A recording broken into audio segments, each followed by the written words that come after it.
So I want to ask you regarding the issue of ChatGPT and Yeah, the it's a future of work, because that's very big one. interesting. And the reason why this one is interesting is because it, you know, school has always been about memory, Yeah, you know, like what is one plus one, what is two multiplied by two, what is the richest person in the world. There's always been about this thing, like you yeah, are taught something and then you have to retain it and then you have to regurgitate it. So regurgitate. Yeah, it's kind of like that type of a process where, yeah, yeah, today you're taught about something, tomorrow I'll expect you to know it like via a test. Let me test your like memory. the back of your hand. Yeah, That's what so they always say. now that we're in this space where we are finding ourselves that there is a mechanism that can be able to give us whatsoever that you have taught me yesterday, Mm.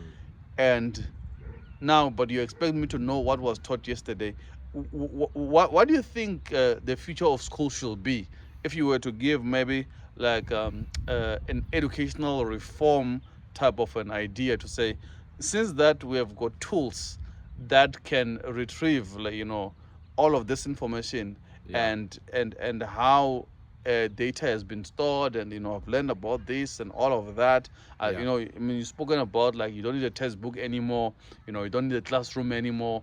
And you said a very powerful idea. You said that there is no longer boundaries to education. You just bound yourself about what you want to learn. yeah. So which I think, like, it's something that people need to take advantage of, to say, you know what, since that I can learn about anything from anywhere, Mm. what can I be able to do to be able to bind myself into certain things? But I don't want to digress a lot. I just want to get from that part to say, what should be the future of education be for, given the nature of resources and what technology has taken us to, Mm. kind of like try to have a debate regarding what we want to do and about how we want to do school going forward. My personal opinion and belief is that um, there's certain levels of maturity, or let me say, when you speak of early childhood development, those are your crashes and before grade R, before grade 1. That's a very critical phase in a child's life and in someone's life, because that's where most of the building blocks start to form, the neurons start to connect in your mind. So there is a phase where I believe that such things such as ChatGPT, they should not be there, Okay. because all of a sudden these children are coming into a world where it's already there. It's not like me. I grew up in a time where my first cell phone, I got it when I was 11 years old or somewhere there. Now they are being born with these things. They have the access to these things. I know my cousin as well. She's, I think, in grade 5 or 4. She already have a tablet. She already know AI. She already know all these things that I never knew at her age. Yeah. I feel that there is a certain robbing, that they are being robbed of that opportunity to develop their mind and to develop crucial skills that they need for the rest of their life. And the biggest impact we have seen is in their social skills, Yes. because they find it difficult to socialize, because the most social relationship they have is with their phone or with their tablet, because they know they are able to get anything from it that they ask from it. It does exactly what they want them to do. So now they encounter someone who don't do what they want them to do. It becomes a conflict, and they don't know how to respond to these things. So I believe there's a certain age where it needs to be limited to a certain age. Something such as ChatGPT, I believe before you are finished with matric, you should not have access to ChatGPT. I believe that personally, because what we learn from foundation phase to senior phase, FET phase, those phases are called those phases for a reason, because there's foundations that you need to lay in your life before you can start to be running wild with ChatGPT, building apps, making these things. Yes, there are those outlying children who are exceptionally smart and they just understand and grasp things, but I always saw in our classes, we moved at the level of the slowest person in the class. So if the slowest person doesn't understand something, the teacher will always go back, remind us, remind everyone. Even if you understand it, they still, and at the end of the day, it helped you as well, because you always had that repetition. So I think, the future of education should have limitations in terms of the access and the use of certain technologies. I don't think we should limit every technology, but when you come to AI, and when you come to platforms that give you the ability to create, what are you creating when you don't have when you don't have a foundation of the things that you need to know? How can you create? How can you create out of not having knowledge and foundational knowledge of systems and things like that? So what happens is that it robs that foundational building of the neurons and just the thinking patterns of the children, so I don't really agree with everyone having access to ChatGPT and AI and Copilot and these systems, because if you don't know how to use them, or if you do know how to use them but you don't know how to limit yourself to an extent, and I speak for myself as well, because sometimes I can use it for the smallest of things that I should be able to do by myself. I always laugh at myself when Like what? I sometimes use it to say, how long must the phone number be? I should know these things. If a phone number is not 10, someone has robbed me, giving me a wrong number or something, I should know these things. Sometimes I'll just check with it. And another thing that I'll do is I'll just go in and do a calculation on it. Things like that I should be able to do, because these things will help me in a time when it's not there. Because one thing about these things, there are people that control them. Yes. And they can shut them off. Yes. And what are you going to do if the people that control them shut them off and you are dependent on them? You need to have something to say, hey, I know I use this thing, but I'm not dependent on it. So I think there's just there's a shortage of regulation. Yes. When it comes to AI in education. I think what you're saying, it comes into to I mean, you said something important regarding the development of the human mind, Yeah. to say that there's a certain things that needs to be done in a certain way. I mean, we have this on social hierarchies, where we say, a baby that is born today cannot eat pap, for example, because we Exactly. understand that the intestine cannot be able to hold the weight of the pap. It needs something soft. So I think that when it comes to AI as well, I think that this is where we need to regulate. But now, on the higher learning side, what is your thought about that? Because I know there are similarities or identical tools that are used to track. If you have taken line by line, if you have used it to think. Use AI, yeah. And I'm not sure what you guys use, but I think Turnitin is one of the tool that I think has won the marathon when it comes to checking for similarities on lengthy work on referencing and all those type of things. But again, my lecturer once said something regarding AI, which I kind of like. I want to bring it into the span and also hear what you have to think to say. He said, if you rely on AI to think for you, then you're wasting your school fees. Exactly. Because it was like you guys pay a lot of money to come and register for these modules, and you don't want to think about anything. You just want this thing to do everything for you. Do everything. Yeah. So why are you here? Yes. It's that is true. That is so true. And I wanted to say that I think maybe what we need to look at is how can we find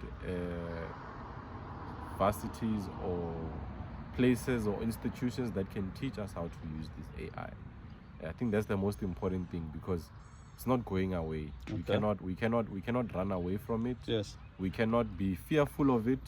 We need to understand how to use it, but we should not rely on it, because like your lecturer said, you are wasting your school fees if you are going to school but you rely on AI. School is there to equip you, not for you to see how much marks you can get out of school. And I think that's the issue where we miss it. We miss education because we think we are here to get marks, and we think we are here to get 90s and distinctions. But more than anything, school is there to equip you with life lessons and foundational skills, even in varsity. In varsity, I learned a lot of things such as financial management or management accounting. Those things taught me how to manage my own life, to manage my own finances. That when you when you buy things, you need to be cognizant of, number one, is this an expense or is this an investment, and how do I bring income in order to balance my expenses and my investments, and those things if you ask AI, it will tell you, but you haven't learned it. Because now everywhere you go, you will need to ask AI, is this an investment or is this an expense? How do I balance the books? It's true, because I mean, what you're saying is that I read one line from one of these pieces that I sometimes read. Yeah. So this lady says that AI cannot write a poem that connects with you because it has not suffered like you. Yeah. So it doesn't know about the suffering. So therefore, the fact that AI is like that and you are like that, it means that there can never be that authentic relationship where it actually knows how you feel and how things happen. So it just connected with what you're saying to say that it's you who has to be equipped with the knowledge that, you know what, this is what I need to do. This is my want. This is how I'm going to balance my finances. Because if I don't do it in this way, this was going to happen. This was going to suffer. My mom once told me this. Like my grandmother used to do things like this. AI doesn't know about what your grandmother once told you. Like it's it's just about you. So So I think. And you know what's so sad? I just wanted to put this in here. You know what's so sad about AI is that AI only know what it's been fed. Yes. So if you feed AI, let's say for example, you feed AI the history of the American Depression, and when now you live in my barn in Kutama, South Africa, and you ask AI what happened in the history of depression in South Africa. Yes. AI will answer you and say, I don't know, but what I know is that the history of depression in USA, that's what it's gonna give you. Sure. Because that's what it knows. Yes. So what's so sad about this AI that we trust so much is that it's being fed information and it only spits out the information it has. So I think that should tell you everything. No, I think the co-founder of OpenAI, Sam Walton, I think he said the same thing, that he's so surprised that people trust AI with everything that they got. You know? And it's kind of like one of those things where we are going like with this direction. I think we are trying to heavily invest ourselves into these tools. If you want to go anywhere, you don't try to think like, how do I get there? You just have to put the direction. This is where I'm going. This is where I'm Take going. me there. Yeah. Like you don't even ask like, okay, we don't even try anymore. Yeah, it's like it's like, okay, I'm going to Pretoria Central. I'm coming from Soshanguve. You don't even like. I don't. Obviously, there's a friend of mine who does this. That you preview the location where you're going. But most people, I don't think they do that. They just like, this is where I'm going. Trust. And I mean, I'm not sure for me. I've gotten lost a couple of times just because of just saying that. So like, I always try to make sure that I'm putting myself in a situation where I've got an idea about where I'm going. Yeah, this is not exactly where I'm going, but I've got some ideas. But now I want us to close the conversation about education now to say, now we're in this situation where now we've got all these tools, we've got all these models that are in the world, and we are, people are going to school and all of this type of thing. Because for me, I think we are not the US, for example. Our country GDP is very small, and I think that the US has really done so bad for us in terms of like, we try to use everything to compare ourselves with them. And one of the things that most people don't realize about the US is that the US has got it's one of the largest economies in the world. In the US, it's very possible that if you're a magician, it's very possible that maybe your industry contribute into the country maybe $200 million GDP. Just as a magician, if I've learned that there's a whole industry about being an illusionist. Like it's a whole industry. Like it's not just like something that people take lightly. Like it's a whole industry. It's a serious industry that people put money and all of that. And so investment. So for me, I'm not sure about you, like how you think about it, but I think given the nature of our country, and given the history of the country, because that plays a very significant role. I think school will always have a place, and the reason why school will always have a place is that most people were not raised by grandparents who were rich, who could raise their parents so that they are rich.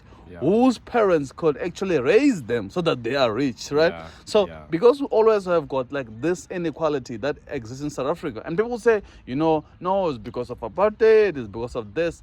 Yeah, apartheid had a role, but here's one thing that you must always remember about the history of the world, which is when there's inequality, people fight very hard to combat inequality, which brings more inequality. Exactly. Yeah, because Yeah. it's like me and you right now will say that, we've been born of peasants of more modest means. Let's make sure we study so hard, we do this, we create this.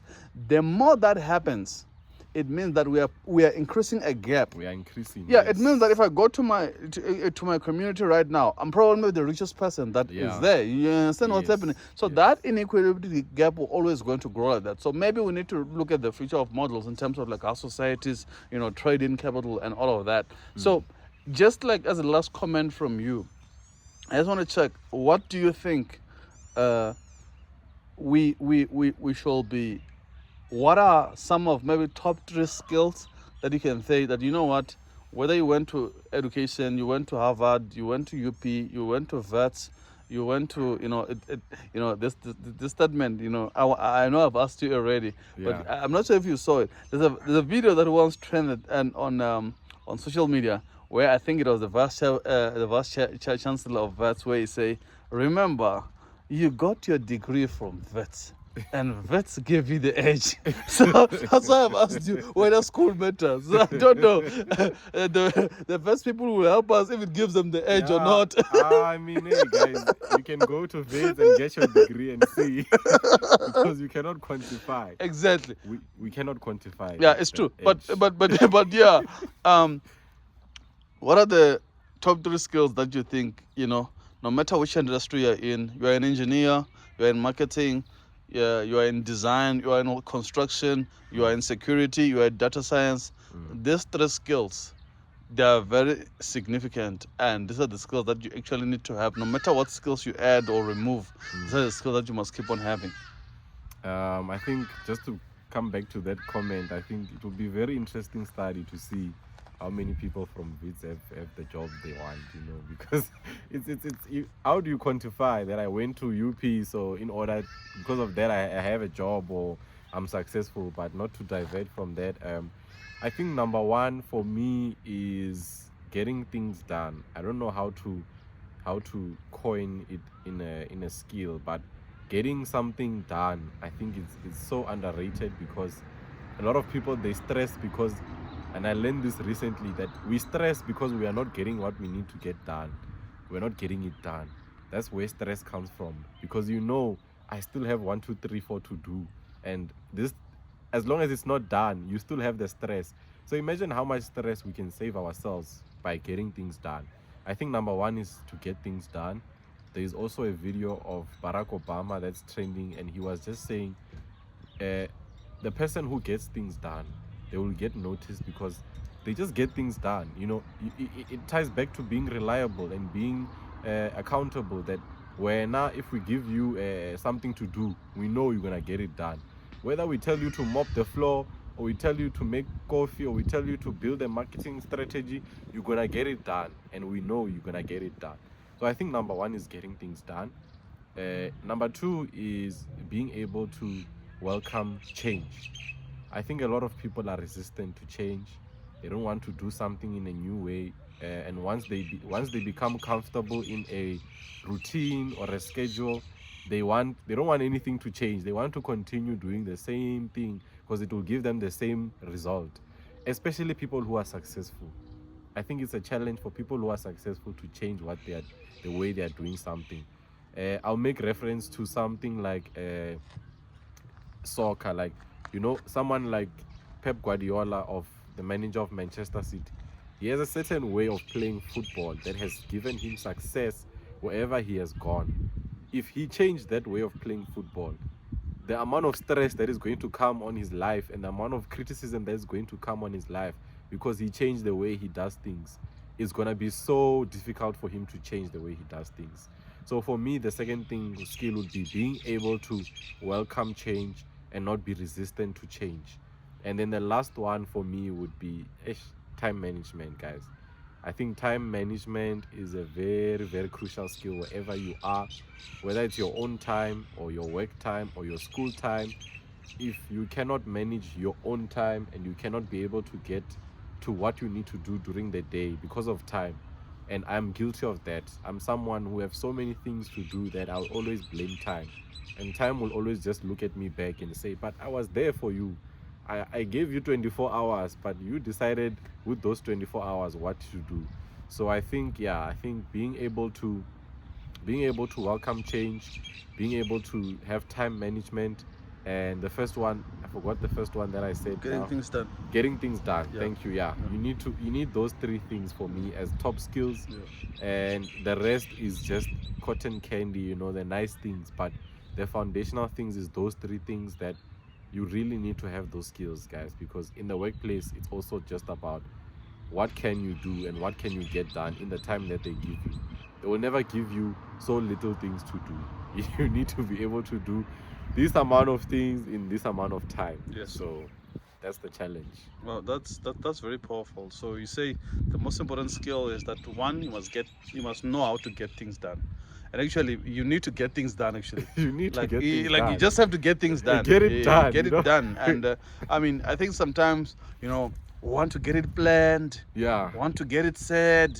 We want to get it perfect. polished, and we want to, I mean, there's a writing advice from I think Hemingway where he says that the first draft is going to be like nonsense, like it's going to be rubbish, Yeah. And I think sometimes it's and this is kind of like the inheritance of capitalism, Yeah. where we're trying to perfect everything. We We're do, trying to yeah. perfect everything, and obviously right now we've got a space of social media where we do the same thing as well.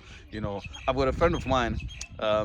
He's one of the most influential comics like in Yeah. our region. Yes. So that guy, when he takes a photo, it he can take at least 15 photos just to post one. Exactly. He's looking for that That one one that's perfect that has perfect. got the right angle and all those things. But Yeah. I think it steals from a lot of people the idea of getting things to be perfect, Yeah. not to get things done. Because when you get things done, you can say that this is what I've done. You have got evidence. You I've have tried. something, yes. You have done something. Yes. But if you plan, you can't say this is how my plans are going to go. This is how I plan to do it. No, That's not no what one they want to hear, listen man. to your plans. Like no one wants to listen to your plans.